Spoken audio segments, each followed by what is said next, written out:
जुन ठाउँमा पटक पटक यो जिल्लाका ऊर्जा मन्त्रीहरू हुँदाखेरि, ठुल्ठुला उपराष्ट्रपति हुँदाखेरि, अर्थमन्त्री हुँदाखेरि नगरेको यो ठाउँ गाउँका मान्छेहरूलाई बिजुली दिँदा, बत्ती दिँदा मान्छेहरू एक हिसाबले राजनीतिक हिसाबले डाहा गरिराखेका थिए। कुनै प्रदेशको मुख्यमन्त्रीको प्रेस संयोजक हाम्रो मनसिंहजीले अहिले प्रेसको लागि 20 लाख, निजी कुराको लागि 20 लाख, निजी प्रेस सञ्चालन गर्नका लागि प्रेस 20 लाख, त्यस्तो त्रिवेणीमा भेट्टाउनु भयो भने मलाई औँलो ठड्याएर हजुरले कुरा गर्न सक्नुहुन्छ।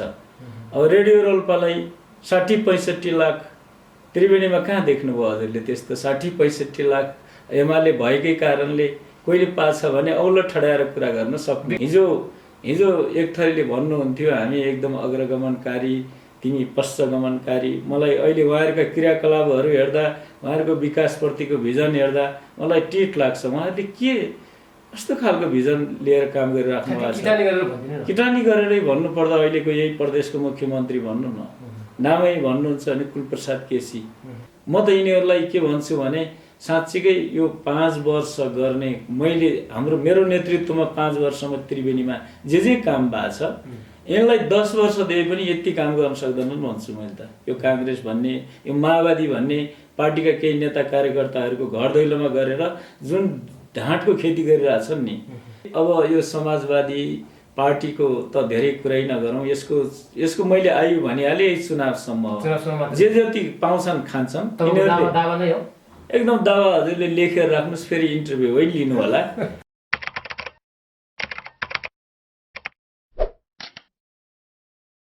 दर्शकबिन postparty.com मा यहाँहरूलाई हार्दिक स्वागत छ। यति बेला हामी रोल्पाको त्रिवेणी गाउँपालिकामा छौँ। माओवादीहरूको गढ मानिने रोल्पामा गएको स्थानीय चुनावमा नेकपा एमाले 2वटा गाउँपालिका आफ्नो पकडमा राख्न सफल भएको थियो। त्यसमध्येको एउटा त्रिवेणी गाउँपालिका, जहाँ नेकपा एमालेको प्रतिनिधिबाट गाउँपालिकामा आफ्नो उम्मेदवारी दिएर जित्न सफल हुनुभएका शान्तकुमार ओलीको गाउँपालिकामा हामी यति बेला आएका छौँ र स्थानीय चुनावको 5 वर्षीय कार्यकालको अन्तिम सङ्घारमा हामी छौँ र उहाँले यो अन्तिम वर्षको अवस्थामा आउँदाखेरि के कस्ता काम कार्यहरू गर्नुभएको छ यो विषयमा पनि हामी उहाँसँग भलाकुसारी गर्न गइरहेका छौँ। अध्यक्षज्यू, यहाँलाई हार्दिक स्वागत गरेँ। हस्, धन्यवाद छ। खास गरी योभन्दा अगाडि तपाईसँग पनि भलाकुसारी भएको थियो, सायद 2 वर्ष अगाडि हुनुपर्छ।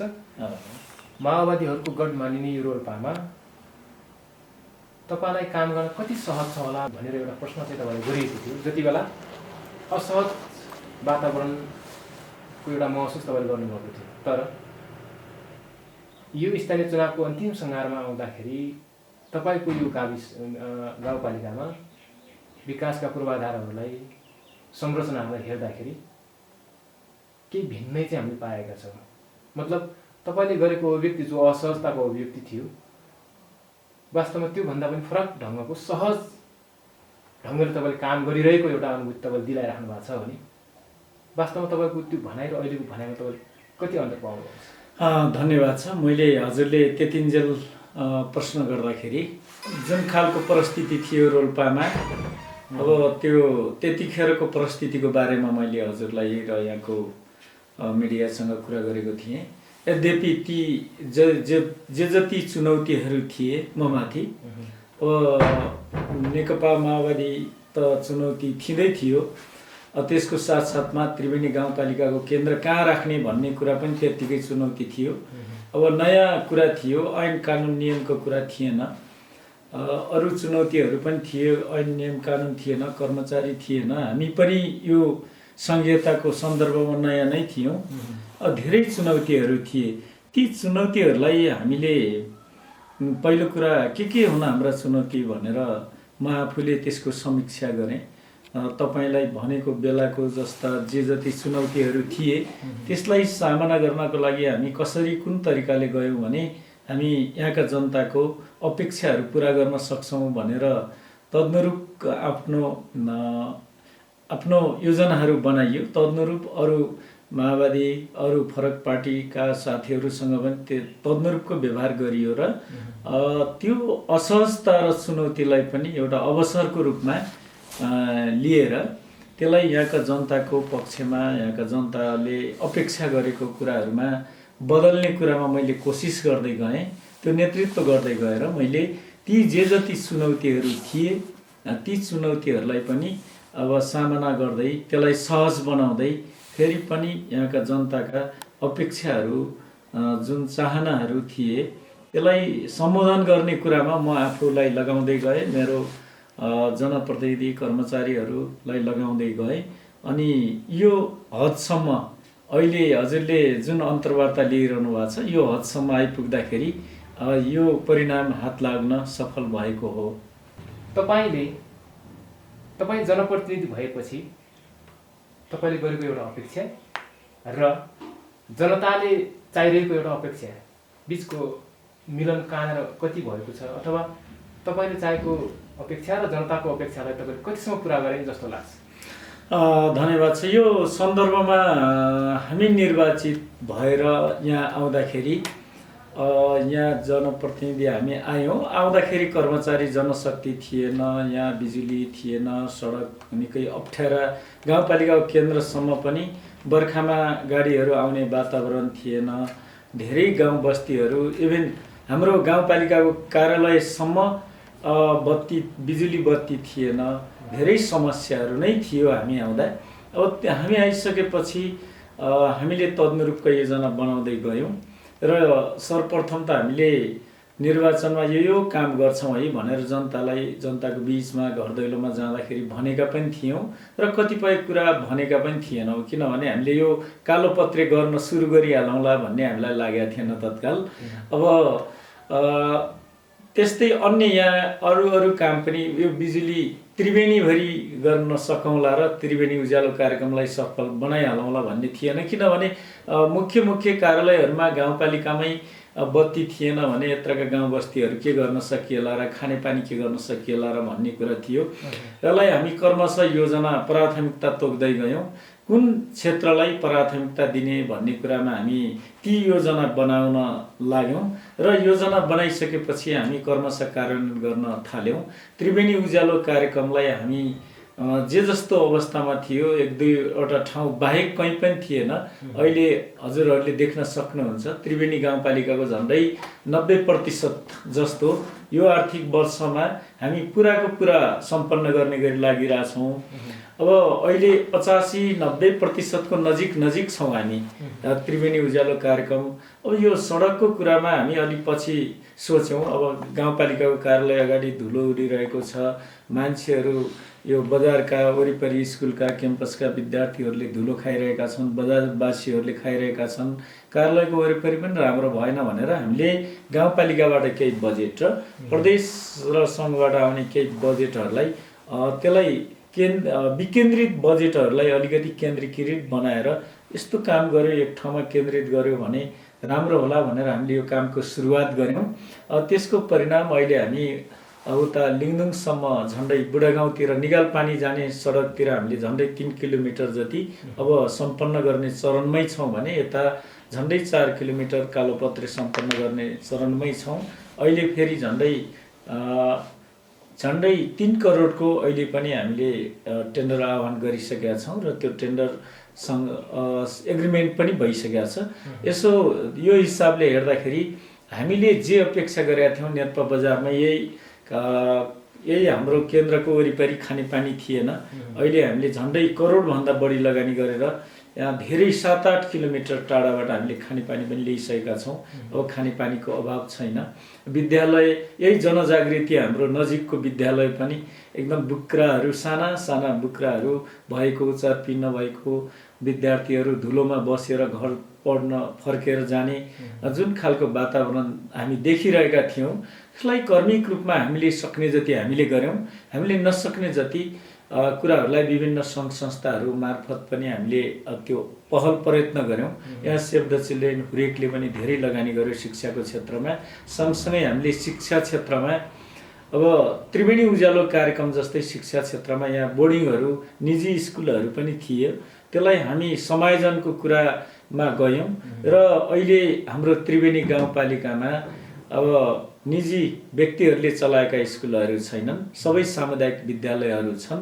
कतिपय विद्यालयहरूलाई घटाउने मर्ज गर्ने काम पनि हामीले सम्पन्न गरिसकेका छौँ। अहिले हाम्रो त्रिवेणी गाउँपालिका मात्रै हो रोल्पा जिल्लाको, हाम्रो विद्यालयहरूमा पनि विद्यालय नर्सिङहरू छन्। 12वटा माविमा 12जना नर्सहरू छन् जसले हजुर स्वास्थ्य सम्बन्धी कामहरू गर्छन्। उनीहरूले बालबालिकाहरूले खाने दिवा खाजा अब पौष्टिक छ कि छैन कि त्यो कुरा हेर्छन्। उनीहरूको स्वास्थ्य सरसफाइ सम्बन्धी कुरा पनि हेर्छन्। जस्तो त्यहाँ 9-10 कक्षामा पढ्ने छात्राहरूको महिनावारीको समस्याहरूलाई पनि डिल गर्ने गर्छन्। यस्ता थुप्रो कामहरू गर्छन् भने हामीले अहिले प्रत्येक विद्यालयमा 1 देखि 3 कक्षासम्म कुसन कार्पेटमा हाम्रा बच्चाहरू बस्छन्। अब बच्चाहरूको हाइट अनुसारकै धारा हामी बनाएका छौँ, बालमैत्री धारा नै बनाएका छौँ भने बसाइ व्यवस्थापन पनि गरेका छौँ। विद्यालयका खेल मैदानहरू तारबारहरूदेखि लिएर हामीले भौतिक पूर्वाधारहरू भवनहरू पनि नभएका ठाउँमा थुप्रो बनाउने काम गरेका छौँ। यस अर्थमा हामीले योजना बनाएर प्राथमिकता तोकेर योजना बनाएर गयो भने र त्यसलाई व्यवस्थित गर्दै लग्यो भने गर्न सकिने रहेछ भन्ने अनुभूति मलाई भएको छ, हामी जनप्रतिनिधिहरूलाई अहिले भएको छ भने। अर्को जनताका अपेक्षाहरू त धेरै छन्, किनभने हिजो हामीले जनतालाई धेरै ठुल्ठुला सपनाहरू हामी लगायत यहाँ अवस्थित दलहरूले झन् ठुला सपना बाँडिएको थियो। जनतालाई बाँडिएका सपनामा हामी त्यो हदसम्म पुग्न सक्ने अवस्था अहिले भएन।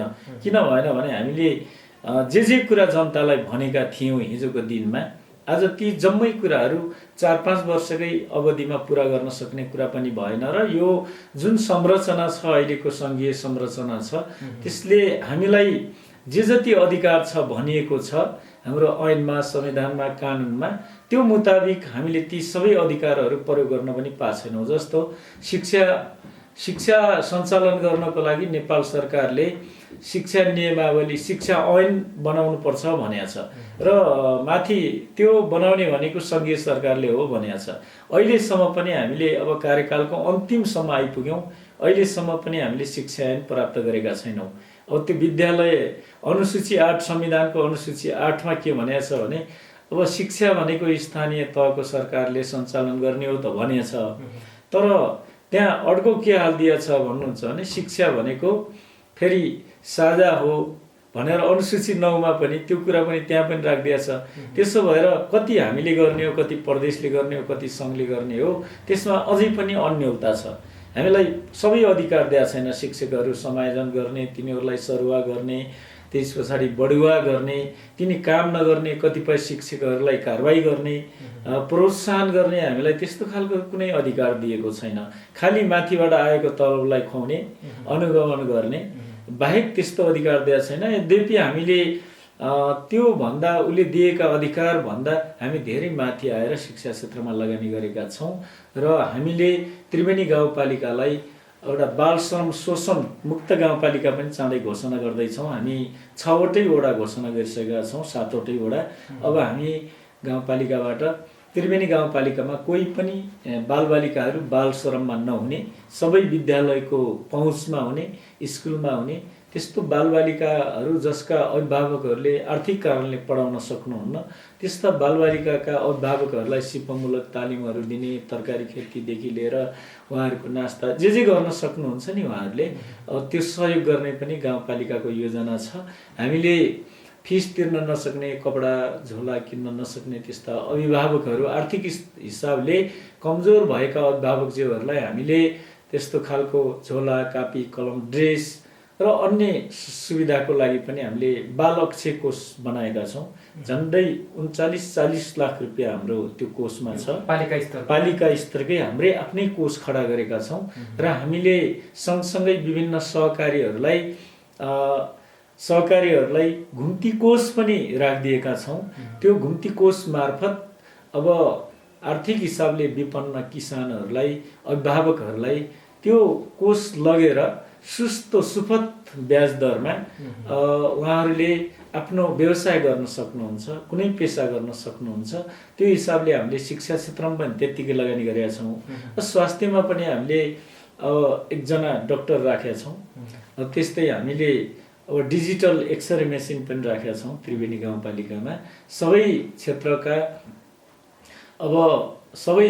सबै हेल्थ पोस्टका जति स्वास्थ्य कर्मीहरू छन् जनशक्तिको हिसाबले हामी सबै परिपूर्ति गरेका छौँ र हामीले हेल्थ पोस्टमै नियमित खोप लगाएर आउने त्यस्ता गर्भवती आमा दिदीबहिनीहरूलाई हामीले गाउँपालिकाको तर्फबाट नेपाल सरकारले दिएको भन्दा थप 1000 प्रोत्साहन दिने पनि भनेका छौँ र हामीले हेल्थ पोस्टमै बच्चा जन्माउनुपर्छ, नियमित खोप लाउनुपर्छ भने पनि छौँ।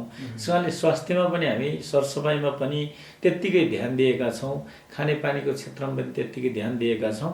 यद्यपि जनताले अपेक्षा गरेका सबै काम पुरा भएछन् भनेर मैले अहिले भन्न खोजिराखेका छैन। अब जुन ठाउँमा बत्ती नै थिएन, जुन ठाउँमा बिजुली नै थिएन, जुन ठाउँमा पटक पटक यो जिल्लाका ऊर्जा मन्त्रीहरू हुँदाखेरि, ठुल्ठुला उपराष्ट्रपति हुँदाखेरि, अर्थमन्त्री हुँदाखेरि नगरेको यो ठाउँ गाउँका मान्छेहरूलाई बिजुली दिँदा, बत्ती दिँदा मान्छेहरू एक हिसाबले राजनीतिक हिसाबले डाहा गरिराखेका थिए। कतिपय त्यो कुरा पनि थियो। कतिपय समितिले काम गर्दाखेरि अब त्यो कम्पनीले गरेका कमजोरीहरू पनि थिए। त्यसलाई हामीले सच्याउन भन्यौँ, सच्यो। अब तपाईँको लगानी गर्दा पिच गर्दाखेरि फेरि हिजो अब शहीद मार्गकै कुरा छ, घोराइदेखि होलेरीसम्म त पिच भएको थियो नि त, अहिले खण्डहर भएको छ। त्यो यहाँ रोल्पाका त्रिवेणीका वासीहरूले पनि देखिरहेको थिए र हामीले गरेको पिच कस्तो थियो भन्नुहुन्छ भने त्यो ओटासिल भन्दा अझ अलिकति राम्रो थियो। तर हामीले त्योभन्दा अझ राम्रो त गर्न सक्नलाई पैसा पनि हुनु पर्थ्यो। अब काम गर्दै थियो, काम गर्ने सन्दर्भमा अब कहीँ कतै कमी पर्यो होला। अब त्यहाँ केही व्यक्तिहरूले त्यो डाहा भइसकेपछि उब्काएर त्यसलाई प्रचारबाजी गराउने काम पनि भयो। जो यहाँ बस्दैनथे, जो नेपालमै बस्दैनथे, विदेश गएर बसेका साथीहरूलाई यहाँका केही हामीले राम्रो काम गरेको देख्न नसक्ने व्यक्तिहरूले यहाँबाट पठाइदिएर विरोध गर्न लगाइएको थियो। अब अहिले पिच त तपाईँहरूले पनि हेर्न सक्नुहुन्छ होइन, त्यो यो खालको पिच यस्तो खालको छ र अहिले उसले गरेको पिच जहाँ विरोध भएको थियो 1 वर्ष पुरा भएको छ, अहिले पनि ठिकै छ, राम्रै सरसँग चलिरहेछ। तपाईँलाई सबैभन्दा गम्भीर आरोप लाग्ने विषय के छ भन्नुहुन्छ भने हरेक ठाउँमा चाहिँ करप्सनको समस्या देखिन्छ। तपाईँले कुनै योजना दिनुभयो भने पनि तपाईँहरू कमिसनको कुरा गर्नुहुन्छ, त्यहाँ कति उपभोक्ता समितिलाई दिनुभयो भने त्यहाँ कमिसनको कुरा आउँछ होइन। स्थानीय तहहरू यति भ्रष्टाचारमा डुबेका छन्, हरेक योजनाहरूबाट चाहिँ उनीहरूले कमिसन खान्छन् भन्ने एउटा आरोप आइरहेको छ। यो समस्या यहाँ पनि छ। अब कसरी भन्नु होला? अब होइन छ त, म चोर हुँ कसैले भन्दैन, मैले भ्रष्टाचार गर्छु भने कोहीले भन्दैन होइन, भ्रष्टाचारी हौँ पनि कसैले भन्दैन। त्यो यहाँहरूले पनि हेर्ने कुरा हो, यहाँहरूले पनि हेर्ने कुरा हो, यहाँका त्रिवेणीवासीहरूले हेर्ने कुरा हो, भन्ने कुरा हो, देख्ने कुरा हो। हामीले काम गर्ने दौडानमा हामी अरू गाउँपालिकाभन्दा अलिक फरक स्टाइलमै काम गरेका छौँ, अलिक फरक तरिकाले नै काम गरेका छौँ। हामीले त्रिवेणीको काम गर्दाखेरि हरेक कुरालाई उपभोक्ता समिति मार्फत वा बिड टेन्डर, इभिनिङ टेन्डरबाट, विद्युतीय टेन्डरबाटै गरेका छौँ। हजुरले हेर्न सक्नुहुन्छ, हामीहरूको सबै विधि प्रक्रिया हेर्न सक्नुहुन्छ। हामीले अहिलेसम्म गरेका टेन्डरहरू त्यो कागज मिलाएर मान्छे राखेर उन्द्रे मुन्द्रे राखेर फेरि तपाईँको फल्नालाई दिने फल्नालाई नदिने भनेर गरेका छैनौँ। हामीले गरेका के छौँ त भन्नुहुन्छ भने इभिनिङबाट टेन्डर हुने गर्छ। अब जसले त्यहाँनिर आफ्नो कागजपत्रहरू पुरा गरेर सबभन्दा कम पैसाले सबभन्दा राम्रो काम गर्छु, बढी काम गर्छु भनेर दिन्छ, उसलाई दिनुपर्ने त्यो नियम सङ्गत खरिद ऐनको नियम सङ्गतै हिसाबले त्यो काम गर्ने गरेका छौँ। अब जहाँसम्म उसको कुरा छ, उपभोक्ता समिति मार्फत गरिने कामहरू पनि हाम्रा निकै प्रतिस्पर्धात्मक छौँ। हामी कोही पनि जनप्रतिनिधि, म अध्यक्ष लगायत कोही पनि जनप्रतिनिधिहरूका तपाईँ हेर्न सक्नुहुन्छ, खोज्न सक्नुहुन्छ। अहिले एक्सकभेटर छैनन्, ब्याकलोडर छैनन्, इभिन ट्र्याक्टर ट्रकहरू पनि तपाईँहरू देख्न सक्नुहुन्न, कसैले पनि देख्न सक्नुहुन्न। हामी शिक्षक राख्दा होस्, कर्मचारी राख्दा होस् वा विकास निर्माण गर्दा होस्, कहीँ कतै पनि कसैलाई बार्गेनिङ र कमिसनको कुरा गरेका छैनौँ। हामी आफूले पनि मागेका छैनौँ, अरूलाई माग्नेलाई पनि हामीले अनुरोध के गरेका छौँ भने कृपया त्यो समितिसँग नमागिदिनुहोस्, त्यसले गर्दाखेरि उसले काम गुणस्तरयुक्त गर्दैन, त्यसले झन् काम बिगार्छ।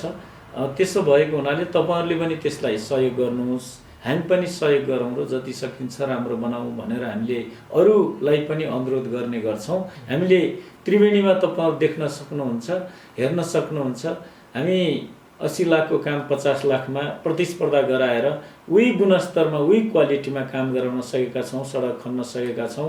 अरू गाउँपालिकामा लाई त हामी दावाका साथ भन्न सक्छौँ, अरू गाउँपालिकाको कसरी गरे के गरे भन्ने कुरा हामी सामान्यतया हेर्न सक्छौँ, भन्न सक्छौँ। अब यहाँको सन्दर्भमा म एकदम जिम्मा लिन सक्छु, हामी भ्रष्टाचार गरेको कहीँ कतै प्रमाणित गर्न सकिएमा त्यो हामी कानुनी हिसाबले त्यसको दण्ड सजाय भोग्न तयारै छौँ। हिजो एक थरीले भन्नुहुन्थ्यो हामी एकदम अग्रगमनकारी, तिमी पश्चगमनकारी। मलाई अहिले उहाँहरूका क्रियाकलापहरू हेर्दा, उहाँहरूको विकासप्रतिको भिजन हेर्दा मलाई टिट लाग्छ। उहाँहरूले के कस्तो खालको भिजन लिएर काम गरिराख्नु भएको छ। किटानी गरेरै भन्नुपर्दा अहिलेको यही प्रदेशको मुख्यमन्त्री भन्नु न, नामै भन्नुहुन्छ भने कुलप्रसाद केसी। जिम्मा रोल्पाले अवसर नपाएको त भन्न मिल्दैन नि त। रोल्पाले तपाईँ हामीले कहीँ कतै आवाज उठाउने ठाउँ छ र? राज्य सञ्चालन गर्ने, नीति निर्माण गर्ने ठाउँमा, योजना बनाउने ठाउँमा खै रोल्पाको उपस्थिति भन्ने ठाउँ छ र? भन्न मिल्छ र? मिल्दैन नि त। तर रोल्पाका मान्छेले के उपलब्धि पाए भन्ने कुरा त क्लियर हुनु पर्यो नि त। क्लियर हुनु पर्यो, उहाँहरूले के दिनुभयो त भन्ने कुरा त हुनु पर्यो नि त। यत्र घाइते छन्, अपाङ्ग छन्। त्यसपछि विकास निर्माणमा हेर्नुभयो भने भलचिरा जस्ता सडक, शहीद मार्ग, हामीले सडकको नाम शहीद मार्ग राखेका छौँ। कत्रो क्षति बेहोर्नु परिराखेको छ, हजुरहरूले देख्नुहुन्छ, सुन्नुहुन्छ। अब कैयौँ मान्छेको ज्यान गई छ त्यही सडकबाट। हिँड्न लायक पनि छैन जुन सडक। शहीद मार्ग परियोजना कार्यालयको नामको एउटा कार्यालय राखिया छ, लिबाङमा राखिया छ। बाटो खन्छ, बाटो छ शहीद मार्ग यहाँ तपाईँको होलेरी, घरै होलेरी टिला हुँदै घरतिगाउँ थबाङ, अनि कार्यालय बस्छ लिबाङ सदरमुकाम।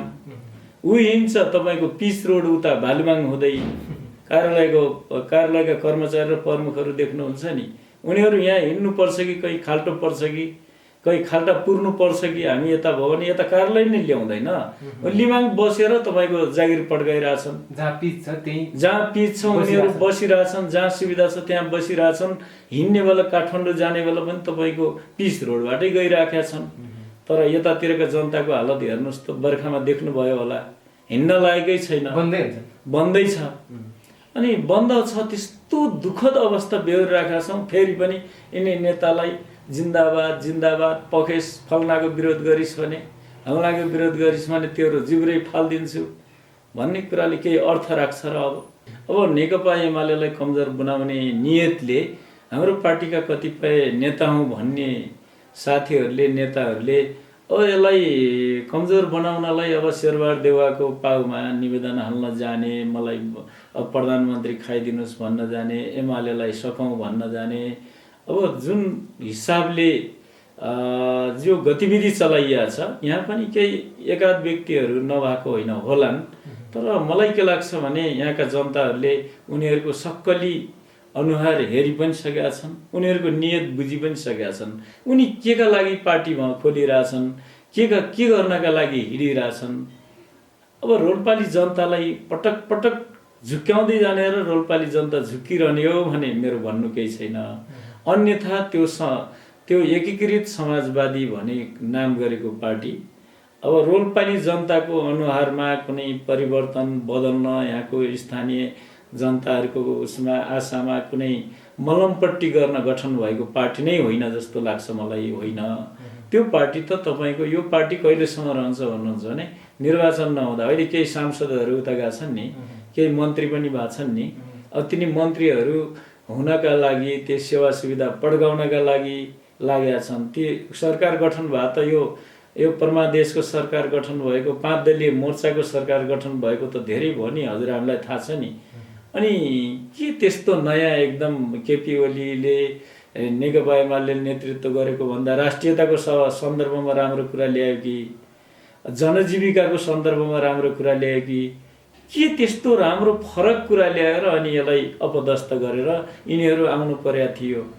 यो त देखिहाल्यो नि उनीहरूका स्वार्थ, उनीहरू खान पा थिएनन्, राम्रो काम भएको उनलाई पचिरहेको थिएन। अब केपी ओलीले जति राष्ट्रवादको कुरा यिनीहरूले उचाल्न सकेका छन् त नेकपा एमाले एउटा नेपाली नागरिक जयसिंह धामी तपाईँको तुइनबाट विदेशी सेनाले, भारतको तपाईँको सेनाले, प्रहरीले, सुरक्षा बलले लट्ठी चुडाएर महाकालीबाट बग्दासम्म चुइक्क बोल्न नसक्ने यिनीहरूको राष्ट्रवाद देख्नुभयो नि, सबैले बुझे नि, राष्ट्रवाद पनि देखियो। जनजीविका विकास निर्माण के नगर्छौँ भन्दै थिए। अब विकास निर्माण भएका विकास निर्माणलाई त फालिरह त देख्यो नि त। मैले यही त्रिवेणीका पनि तपाईँसँग 3-4वटा उदाहरण दिइसकेँ। अब प्रधानमन्त्री केपी ओली छँदा जुगाड किला सडकलाई तपाईँको कालोपत्री गर्ने भनेर शिलान्यास गरेका थियो, यिनीहरूले कटाइदिए। तपाईँकै समाजवादी जो हिजो एमाले भन्ने यिनीहरू जो मन्त्री भए तिनीहरूले कटाइदिए नि त, अहिले कटाइदिए। अब समाजवादीले पनि कटाइदिए, काङ्ग्रेस माओवादी पनि कटाइदिए। जो परमादेशबाट आएको जुन सरकार छ यिनीहरूको निर्णयले कटाइदिए। अब उनीहरूले नेकपा एमाले जित्या छ त्रिवेणीमा भनेर अहिले पुरै आर्थिक नाकाबन्दी, विकासको नाकाबन्दी गरिरहेछन्। कहीँबाट यिनीहरू स्थापित हुन्छन् कि कहीँबाट बर्बाद हुन्छ कि भनेर केही गरेन भनेर बाहिर गाउँपालिकाका जनताले त्रिवेणीमा राम्रो काम भएको छ भनेर भन्छन्, मैले सुने है। अब तर यहाँका केही राजनीतिक दलहरू जो तपाईँको माओवादी केन्द्र, नेपाली काङ्ग्रेस जस्ता कतिपय आफूलाई यहाँ केही गर्न नसकेका, असक्षम भइसकेका तर पनि जनतालाई ढाँट्न फेरि पनि नछोडेका केही पार्टी छन् नि, तिनीहरूले यिनीहरूले के भन्छन्, घर दैलो चलाएर भने शान्तकुमारले केही गरेन। म त यिनीहरूलाई के भन्छु भने साँच्चीकै यो 5 वर्ष गर्ने मेरो नेतृत्वमा 5 वर्षमा त्रिवेणीमा जे काम भएको छ यिनलाई 10 वर्ष दिए पनि यति काम गर्न सक्दैनन् भन्छु मैले त। यो काङ्ग्रेस भन्ने, यो माओवादी भन्ने पार्टीका केही नेता कार्यकर्ताहरूको घर दैलोमा गरेर जुन ढाँटको खेती गरिरहेछन् नि। अब यो समाजवादी पार्टीको त धेरै कुरै नगरौँ, यसको मैले आयु भनिहालेँ यही चुनावसम्म जे जति पाउँछन् खान्छन्। एकदम दावा हजुरले लेखेर राख्नुहोस्, फेरि इन्टरभ्यू लिनु होला फेरि। अब पहिले गरेको अहिले ल्याउनु भयो, अहिले गरेको आउँदो साल लिनु होला नि त, फेरि चुनाव पछि आउनु होला फेरि। असर देखेर यिनीहरूले आफू जित्नको लागि होइन नि त, काट्लान् कहीँ कतै काट्लान्। त्यो कसलाई फाइदाको लागि भने माओवादी केन्द्रलाई जिताउने, माओवादी केन्द्रकोबाट किन्ने। उनीहरू भने त काङ्ग्रेसले माओवादी केन्द्रले किनेर अलिअलि दाल भात खुवाएर, मासु रक्सी खुवाएर भोट उठ्दै हालिदिनेवाला न हो नि यिनीहरू देखेर। यिनीहरूले केही गर्लान् भन्ने भन्नुभएको छ र? यिनले कहीँ वडा सदस्य एउटा जित्लान् रोल्पामा भन्ने विश्वास छ तपाईँलाई? यो छैन, यो हुँदैन। शून्य हुन्छन् रोल्पामा त्रिवेणीमा पनि शून्य हुन्छन्, रोल्पा पनि शून्य हुन्छन्। हो, यिनीहरू कहीँ कतै अब यिनीहरूले भनिरहेछन् कि हामी तालमेल गरेर, हामी मोर्चाबन्दी गरेर माओवादी केन्द्रसँग काङ्ग्रेससँग हामी मिलेर गर्छौँ भनिरहेछन्। अब माओवादी केन्द्रले यिनीहरूलाई सबै दियो, हामी उनका उम्मेदवारै नउठाइन यिनलाई मानिल्यो, काङ्ग्रेसले उम्मेदवार आफ्नो नउठाएर यिनलाई नै नेता बनाल्यो भने त्यो कहीँ कतै जित्न एकाध सिट होइन भने अब तपाईँको आफै एक्लै उठेर त यिनको दमै पुग्दैन, असम्भव। अब म अन्तिममा छु। तपाईँको कार्यकालमा आफैले गरेको काम, जो कामले तपाईँलाई एकदम गर्व अनुभूति बनाइरहेछ भने एउटा मात्र त्यस्तो के काम होला तपाईँले गर्न एकदम आफूले लायक बन्नुभयो, तपाईँले गर्व गरिराख्नु भएको छ त्यस्तो काम बताइदिनुहोस् अन्तिममा। अब हजुरले भन्नुभयो एउटै काम, हामी त काम त धेरै गरेका छौँ, तर अब यी मध्येमा हामीले गरेको काममा शिक्षा क्षेत्रमा अहिले हामीले धेरै काम गरेका छौँ जस्तो लाग्छ। त्यसले मलाई गर्वानुभूति पनि हुन्छ। जस्तो हामीले बालबालिकाहरू धुलोमा हुन्थे हिजो थिए हामी आउँदा, आज देख्नुभयो विद्यालयमा भने साना बालबालिकाहरू कार्पेटमा कुसनमा बसेर पढिरहेका भेटाउनुहुन्छ। हिजो विद्यालयमा जानुहुँदा तपाईँ पानी विद्यार्थीहरूले घरबाट बोकेर अथवा टाढाको धारामा गएर पानी खानु पर्थ्यो। आज विद्यालयमा पानी छ, त्यो बालमैत्री धारा छ, त्यसै शौचालय छ, बस्ने कम्तीमा आरामदायक भवन छ। त्यसो भएको हुनाले अर्को कुरा तपाईँको प्रत्येक माविमा मैले अघि भने हाम्रो स्टाफ नर्सहरू छन्, नर्सहरू त्यहाँ छन्। त्यस्तै हाम्रो प्रत्येक विद्यालयमा दिवा खाजा छ, बच्चाहरूले खाजा खान पाइराखेका छन्। त्यस्तै अब अहिले हामीले अब यो त्रिवेणी गाउँपालिकामा बाल श्रम शोषणको अन्त्य गर्ने घोषणाको अन्तिम चरणमा छौँ। त्यसो भएको हुनाले शिक्षा क्षेत्रमा कैयौँ हामीले सबभन्दा अर्को उपलब्धिको हिसाबले मैले लिएको यो विद्यालय समायोजन नमुना विद्यालय जो अरूमा विगतमा हामीले धेरै नारा लगायौँ यो निजी शिक्षा चाहिँदैन भनेर। हामीले त्रिवेणी गाउँपालिकामा त्यसलाई सफल बनाएका छौँ। अब विद्यालयमा अहिले त्रिवेणीमा सामुदायिक विद्यालय मात्रै छ, तर यहाँ निजी स्कुलहरू बोर्डिङहरू यहाँ छैन, कतै छैन। त्यो हिसाबले मैले शिक्षा क्षेत्रबाट निकै सन्तुष्टि छु। अब त्रिवेणी उज्यालो कार्यक्रमबाट पनि हिजो साँझ अँध्यारो हुन्थ्यो, हजुरले अहिले साँझमा यहाँ बास बस्ने ताल पर्यो भने अहिले जताकतैका गाउँहरू उज्यालो देखिन्छन् है। त्यसो भएर त्यसबाट पनि म सन्तुष्टै छु। कैयौँ ठाउँमा खानेपानी थिएन, खानेपानी आएको छ, सडकको सुरुवात भएको छ। जे होस् अब बेसी शिक्षा क्षेत्रबाटै सन्तुष्ट छु। तपाईँले हामीलाई समय दिनुभयो, यहाँलाई धेरै धेरै धन्यवाद। एकदम धेरै धेरै धन्यवाद छ हजुरलाई र हजुरको यो मिडियालाई पनि। मलाई आफ्नो गाउँपालिकामा हामीले गरेका कामको केही कुराहरू जनताको बिचमा मिडिया मार्फत राख्ने अवसर दिनुभएको छ। मिडिया र हजुरलाई एकदम धेरै धेरै धन्यवाद छ पालिका र मेरो तर्फबाट। हवस्, थ्याङ्क यू।